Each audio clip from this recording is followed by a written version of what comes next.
अक्सर कहा जाता है कि राजनीति की बुनियाद जन आकांक्षाओं और लोगों के साथ किए गए झूठे वादे का आधार होता है। लेकिन यदि राजनीति का आधार विकास और लोगों की अपेक्षाओं को बनाकर किया जाए तो वो न सिर्फ जनता के लिए बल्कि एक राजनीति को भी नया उदाहरण दे सकता है। आज हमारे साथ हैं गोंडा विधानसभा क्षेत्र से भाजपा के विधायक अजय महावर जी, जो चुनाव जीतने के बाद से लेके अब तक ये गोंडा विधानसभा क्षेत्र उत्तर पूर्वी लोकसभा क्षेत्र का हिस्सा है और इस चुनाव के बाद से अब तक देश में जहां कोरोना को लेकर के विभीषिका रही, वही इस क्षेत्र ने एक और अलग तरह की विभीषिका को भी झेला। इसी दौरान इन लोगों यहाँ पे दंगे हुए, उसके बावजूद भी दंगा और कोरोना काल के बावजूद भी क्षेत्र में जो बेहतरीन काम हुए, इससे लोग काफी खुश हैं और काफी तारीफ भी कर रहे हैं। आज हम बात करेंगे अजय महावर जी से कि इतने कम समय में जो इन्होंने विकास के कदम उठाए हैं, लोग उतने खुश हैं, किस तरीके से इन्होंने क्षेत्र में अपने विकास को आगे बढ़ाने का काम कर रहे हैं। अजय महावर जी, सबसे पहले तो आपको बहुत बहुत स्वागत है आपका दिल्ली मेल चैनल में। हम जानना चाहेंगे कि जैसे ही आप चुनाव जीते और जीतने के बाद से ही लगातार डेवलपमेंट के काम शुरू हुए, जबकि बहुत से लोगों को ये समय लग जाता है कि वो समझने को कि मुझे क्या करना है, कैसे करना है, तो आप जीतते ही डेवलपमेंट के काम की शुरुआत किया आपने। कैसे, इसकी जानकारी कहाँ से थी आपने और किस तरीके से ये शुरू किया आपने? देखिए, ये बात निश्चित है जो आपने अभी कहा कि जीतते ही दंगे सौगात में मिले, उसमें काफी एनर्जी, शांति, अमन चैन कायम करने में लग गई और उतनी ही शक्ति फिर कोरोना वैश्विक महामारी में लोगों की सेवा करते हुए हम लोगों ने ठीक वैसे ही काम किया जैसे एक एनजीओ या एक सामाजिक संस्था करती है। अब विकास की बारी आती है तो दिल्ली सरकार का सहयोग मिले बिना भी और पुरानी कोई फंड नहीं मिलते हुए भी, नया फंड नहीं मिलते हुए भी, पुराने कामों में से ही निकाल करके कुछ संस्था वाइज बजट्स, सेविंग्स के निकाल करके और बहुत से काम कराने का हमने प्रयास किए हैं। उसमें अनेक उदाहरण मैं दे सकता हूं। पहले तो बहुत सी जो पुराने जो गलियां वगैरह बननी थी, जिसका ढिढोरा पिछले वाले पीटते हैं, तो वो हालात ये थे कि वो लैप्स होने के कगार पे थे, लेकिन उन सबको जिंदा रख करके वापस बनाना, उनको कंटिन्यू कराना, उस विकास के कार्यों को जो अवरुद्ध हुए पड़े थे उनको बनाने का काम किया है। पीडब्ल्यूडी के सहयोग से हमने service road Yamuna Vihar B block, C block, Yamuna Vihar main road, C block, ये बनाने का काम कर दिया है और अभी जल्द ही डिवाइडर रोड, घोंडा रोड और बी ब्लॉक का काम भी हम करने वाले हैं। गामड़ी रोड का जो नाला है वो भी काम चल रहा है, डिले हो गया है, उसको भी त्वरित गति से करने का काम कर रहे हैं। मदर डेयरी के सामने का जो 5वें पुस्ते पर नाला है वो भी हमने अभी ठीक कराने का काम कर दिया है। इसके अलावा जो पानी की बात है, जितने भी सीवर्स के ढक्कन थे टूटे हुए, सब बदलवाए हैं। एक सिंगल तुम तुरंत उसको बदलवाते हैं। बड़ी जो नालियां एमसीडी में आ रही थी, जैसे भगत सिंह पार्क के यहां से लेकर 66 नंबर रोड तक है, सोम बाजार का है या भजनपुरा मार्केट का है, वो सब भी हमने ठीक कराने का काम किया है। उनकी सड़कें बनने का काम भी हो रहा है, चल रहा है। पानी के लिए सी ब्लॉक भजनपुरा में 8 नंबर से 14 नंबर गली तक पानी का बेहद अभाव था। वो सब लोग त्राहिमाम कर रहे थे। मैं टैंकर भेज रहा था लगातार, लेकिन मुझे बड़ी पीड़ा हुई कि पानी बड़ा घूम करके उनकी गलियों में आ रहा है, जिसके कारण ये पीड़ा उनको सहना पड़ रहा है। तो मैंने तुरंत एक्शन लेते हुए 12 दिन के लिमिटेड समय पीरियड में मैंने उसको पास भी कराया और उस काम को पूरा भी कराया। 13वें दिन मैंने जनता को सौंप दिया। वो लोग बहुत खुश हैं, धन्यवाद करने मेरे घर भी आए थे। और आज बी ब्लॉक भजनपुरा की 8 नंबर 10 नंबर गली भी काम शुरू करा चुका हूं। अगले 1 हफ्ते में उनकी खुशियां भी उनके चेहरे पर आ जाएंगी और पानी उनको भी मिलना शुरू हो जाएगा। समस्याएं तो बहुत हैं, लेकिन धीरे धीरे निराकरण कर रहा हूं, लेकिन चैन से नहीं बैठ रहा हूं। पानी की पाइपलाइन लगातार फट रही थी भजनपुरा से लेकर और ये जो गामड़ी वाला ड्रेन है इस तक, वो सारी पाइपलाइन अभी बदलवा रहे हैं हम। एक बड़ा पंप स्टेशन, उसके लिए मैं 6 महीने से लगातार स्वयं निरीक्षण कर रहा हूं। जो फ्लड बना रही है एमसीडी चलाएगी, 70-70 के 2 और 40-40 के 2, ये बड़ा पंप हाउस हम भजनपुरा थाने के बराबर में निर्माण कर रहे हैं, जिसका उद्घाटन पहले हफ्ते में हम सितंबर के कर देंगे। वैसे तो 2 तारीख मुकर्रर है, लेकिन एई साहब के फादर की परसों डेथ हो गई है, तो 2-4 दिन आगे पीछे भी हो सकता है। वो बड़ा ऐसा पंप हाउस है जिससे इस क्षेत्र में पानी जल भराव 0 हो जाएगा। जहां जहां गलियां नीची हैं उनको भी हम बनाने का काम त्वरित गति से पूरा करेंगे। फंड्स के अभाव हैं, मैं जूझ रहा हूं फंड से। हमने निवेदन किया है कम से कम पिछला सेविंग्स ही हमें दे दीजिए, या कुछ एक छोटा पार्ट दे दीजिए जिससे हम इन कामों करा सकें। कुछ हमने आउट ऑफ द वे जाके भी काम किया है, जैसे भजनपुरा बुजुर्गों के लिए वहां पर वो नहीं थे, दरवाजे टूटे पड़े थे, मेरी बूढ़ी माताओं को बड़ी दिक्कत हो रही थी। कल मैंने दोनों दरवाजे ठीक करा दिया और आज टंकी भी ठीक करा रहा हूं। ये छोटी छोटी चीजें एड्रेस कर करके, और बिजली को लेकर भी हमने बड़ा काम किया।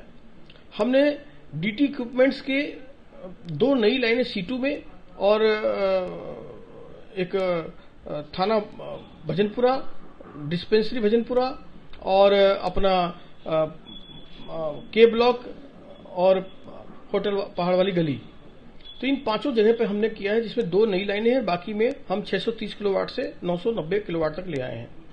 इसी प्रकार हमने एलटी लाइन्स, एचटी लाइन्स, ये सब बदली हैं, और ये 16 किलोमीटर की हमने एक जगह बदली है। शास्त्री पार्क ग्रिड से हम गौतम विहार तक 3 किलोमीटर की लंबी एचटी लाइन्स लेकर आए, जो सामान्य बात नहीं है। लेकिन मैं लगातार इन क्षेत्रों में भी काम कर रहा हूं, जिससे इस क्षेत्र को पावर की प्रॉब्लम भी समाप्त हो। और मैं दिल्ली मेल के माध्यम से कहना चाहता हूं कि मैं 0 टॉलरेंस करने वाला हूं पावर इस विधानसभा में। और आपको जानकर आपके चैनल के माध्यम से और बात बताना चाहता हूं, सर्वे का काम मेरा चल रहा है। 1 सितंबर से मैं पूरी विधानसभा में कैमरों से सुसज्जित करने का काम करूंगा। लाइटें मैं लगवाना शुरू कर चुका हूं, डार्क जोन 0 कर दूंगा। कैमरे हमने 4 लेयर बनाए हैं। पहला, घोंडा विधानसभा की बाउंड्री, जैसा मैंने विधानसभा के अपने भाषण में कहा था, बाउंड्री 70-80 बाउंड्री है, एंट्री पॉइंट है, वो सब कैमरे से हम सील कर देंगे। जितने हमारे मंदिर महिलाएं हैं, कम्युनिटी सेंटर हैं, उनको सबके बाहर हम कैमरे लगा देंगे। जितने हमारे बड़े मार्केट्स हैं, हम सबके बाहर कैमरे लगा देंगे। यानी मैं मेरा 13 से बाहर निकल के सोसाइटी को सर्व करने का काम कर रहा हूं। पिछले 2000 कैमरे कहाँ छुपे पड़े हैं हमें पता नहीं है, कोई एक्सेस नहीं है, मेरे तेरे घरों में लगा दिया गया, समाज को कोई उसका फायदा नहीं हो रहा है। मैं उन चीजों से बाहर निकलकर समाज की सेवा जो करने निकला हूं, तो सही मायने में धर्म को निभाऊंगा और लगातार तेज गति से विकास का काम कर रहा हूं। मेरे एजेंडे में बहुत कुछ है, आप देखते जाइए। लोगों की प्रेरणा से, आप लोगों के सहयोग से मैं काम करता रहूंगा। अच्छा अजय जी, पिछली बार सरकार में एक वाईफाई को लेकर के काफी हंगामा रहा। वाईफाई लगने के वादे भी किए गए, बहुत सारे जगहों पे लगे। घोंडा विधानसभा क्षेत्र में वाईफाई को लेकर के क्या स्थिति है? देखिए, वाईफाई के लिए इन्होंने हमारी विधानसभा में 100 पॉइंट चूज किए थे, जिसमें 72 पॉइंट्स पर इन्होंने कहा कि हमने वाईफाई लगा दिया है। मैं 10-12 जगह गया, उसमें मुझे 2 जगह मिला बस, 10-12 जगहों में से। क्या कर रहे हैं, कैसे किया, क्या किया, वो पिछली बातों को करना नहीं चाहते। बैलेंस जो 28 पॉइंट हैं, उसके लिए इन्होंने मुझसे मांगा है। अब देखते हैं, मैंने मीटिंग तो की है, वो 28 पॉइंट पर भी तो मैं लगाऊंगा ही, लेकिन पिछली 62 को भी मैं छोड़ने वाला नहीं हूं। 62-10-72 को छोड़ने वाला नहीं हूं, वो भी मैं। अभी जैसे आपने बताया कि घोंडा विधानसभा क्षेत्र में जितने भी पॉइंट्स हैं, जितने भी डिमांड हैं लोगों के, जैसे वाटर पंप को लगाया आपने, फिर आप बिजली के तारों को वो कर रहे हैं, इस तरह के अभी बहुत से ऐसे मांग हैं लोगों के जो अभी काम होने बाकी हैं। दूसरी तरफ आपने बताया कि फंड की कमी है, फंड का अभाव है। और आपके वादे अपनी जगह तो हैं ही और आपकी अपनी इच्छा शक्ति अपनी जगह है। कैसे पूरा करेंगे इसको जब सरकार का सहयोग नहीं है और फंड नहीं है? इसके लिए क्या मार्ग होगा? क्या आप इंतजार करना पड़ेगा लोगों को?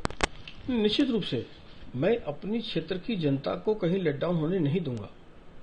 उसके लिए मुझे सरकार से जो भी मदद देनी पड़े, प्यार से या टकरा के, मैं अपने क्षेत्र की जनता के लिए अपने किए हुए वादे तो पूरे करूंगा ही, मैं उनकी हर इच्छाओं को पूरा करने का प्रयास करूंगा। जो भी मुझसे संभव होगा वो हर काम करूंगा।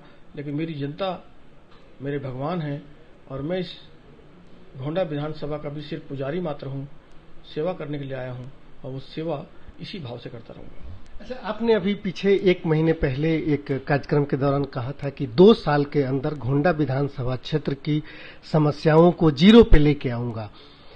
समस्याएं पनप के आना और विभाग के द्वारा और आपके प्रयासों के द्वारा उसको हल कराना एक अलग बात है, लेकिन जब हम बड़ी समस्याओं की बात करते हैं, अस्थायी रूप से उसके समाधान की बात करते हैं, तो एक बड़ी योजना की जरूरत होती है।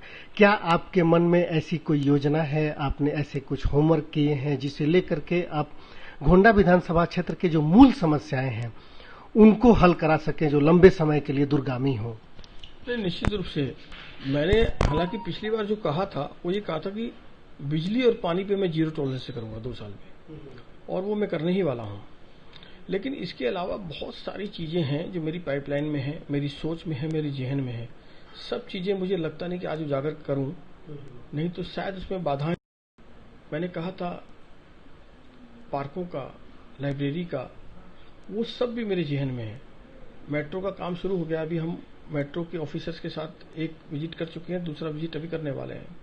जाम की समस्याएं हैं, तो ये क्षेत्र बहुत विकास में आने वाला है। और वैसे भी अभी जो 703B का जो हाईवेज का एलिवेटेड रोड बनने वाला है, वो भी काम शुरू होने वाला है। इस क्षेत्र में विकास के पंख लगेंगे और जो काम सेंट्रल का है सेंट्रल करे, तो निगम का निगम करे, और हम अपना काम बखूबी करने वाले हैं। तो निश्चित रूप से इस क्षेत्र में विकास के पंख लगने वाले हैं। जब निगम में की बात हुई है तो भारतीय जनता पार्टी निगम में है, आप भारतीय जनता पार्टी से विधायक हैं। एक विधायक का नगर निगम के से कितना तालमेल है और उसका कितना लाभ मिल रहा है आपको? तालमेल तो ठीक है और सभी लोग सुनते हैं और मुझे नहीं लगता कोई दिक्कत है। थोड़ी बहुत अगर कहीं कोई परेशानी होती भी है तो हम बैठ के सॉल्व कर लेते हैं। बहुत बहुत धन्यवाद अजय जी। तो ये थे अजय महावर जो बता रहे थे कि क्षेत्र में अभी तक लगभग 40 गलियों का निर्माण हो चुका है, लगभग 30 से ज्यादा नालियों का निर्माण हो चुका है, लगभग 5 ऐसे बड़े नाले हैं जो जिनमें काम चल रहा है, कुछ के काम पूरे भी हो गए हैं। इस 6 से 7 महीनों के दौरान कई सारे सड़कों का निर्माण हुआ है, सर्विस लेन का निर्माण हुआ है, पंप हाउस का निर्माण हुआ है। क्षेत्र को बिजली सुचारू रूप से मिले, पर्याप्त मात्रा में मिले, इसके लिए कई LT लाइन बदले गए हैं, उसमें ST लाइन भी बदले गए हैं कई किलोमीटर तक। अभी ये सारे काम जिस गति से और जिन परिस्थितियों में शुरू हुए हैं, कोरोना काल रहा हो, दंगे का काल रहा हो, इस दौरान भी अगर इस तरीके से विकास की गति को देने का प्रयास कर रहे हैं, निश्चित रूप से ये मैं एक पत्रकार के तौर पे ये कह सकता हूं कि मैंने बहुत नजदीक से अजय महावर जी के चुनाव को देखा था, इनके भाषण को देखा था, और हमें भी एक ये उम्मीद थी कि हम एक देखें कि इनकी कार्य की शैली क्या है। आज अजय जी उस दिशा में बढ़ रहे हैं कि वास्तव में घोंडा विधानसभा क्षेत्र को एक बेहतर विधानसभा के रूप में लोगों के सामने रखने में कामयाब होंगे।